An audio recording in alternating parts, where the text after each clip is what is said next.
మావా, నువ్వెప్పుడైనా క్యారెట్ తింటూ ఇది జస్ట్ కూరగాయ ముక్కే కదా అనుకున్నావా?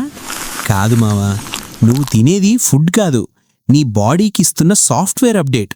అది లోపలికెళ్ళాక జరిగే సినిమా వేరే లెవెల్ ఉంటుంది. ఇది సైన్స్ మావా. నువ్వు ఆ క్యారెట్ ముక్కను నమిలి మింగగానే నీ కడుపులో అసలు యాక్షన్ స్టార్ట్ అవుతుంది. నీ పొట్ట ఒక హై ఎండ్ మిక్సీ లాంటిది. అక్కడ సాలిడ్గా ఉన్న క్యారెట్ మొత్తం లిక్విడ్ పేస్ట్లా మారిపోతుంది. ఫైబర్సు, విటమిన్సు అన్నీ విడిపోతాయి. అసలు మ్యాజిక్ జరిగేది చిన్న పేగులోనే. అక్కడుండే గేట్లు ఓపెన్ అయ్యి క్యారెట్లో ఉండే బీటా కెరోటిన్ అనే స్పెషల్ పవర్ని పట్టుకుంటాయి. అదే విటమిన్ ఏ.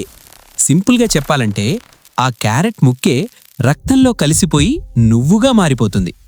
ఇక అక్కడ్నుంచి బాడీ అంతా పవర్ సప్లై స్టార్ట్. కళ్ళకి కంటి చూపుని 4K క్లారిటీ లాగా షార్ప్ చేస్తుంది. బ్రెయిన్కి లోపలేవైనా వాపులుంటే కూల్ చేస్తుంది. పొట్టకి అందులో ఉండే ఫైబర్ నీ పొట్టలో ఉండే మంచి బ్యాక్టీరియాకి ఫుల్ మీల్స్ లాంటిది. అదే నీ ఇమ్యూనిటీ పవర్. కానీ చిన్న వార్నింగ్ మావా, ఏదైనా లిమిట్లో ఉండాలి. క్యారెట్ మంచిదే కదా అని గ్లాసుల కొద్దీ జ్యూస్ తాగేస్తే షుగర్ లెవెల్స్ ఒక్కసారిగా పెరిగి అంతే స్పీడ్గా పడిపోతాయి. బాడీకి కావాల్సింది బ్యాలెన్స్. సో నువ్వు తినే ప్రతి ముక్క కేవలం టేస్ట్ కోసం కాదు, అది నీ బాడీకి నువ్విచ్చే కమాండ్. మంచి ఫుడ్ తింటే బాడీ ఓకే బాస్ అని హెల్దీగా ఉంటుంది.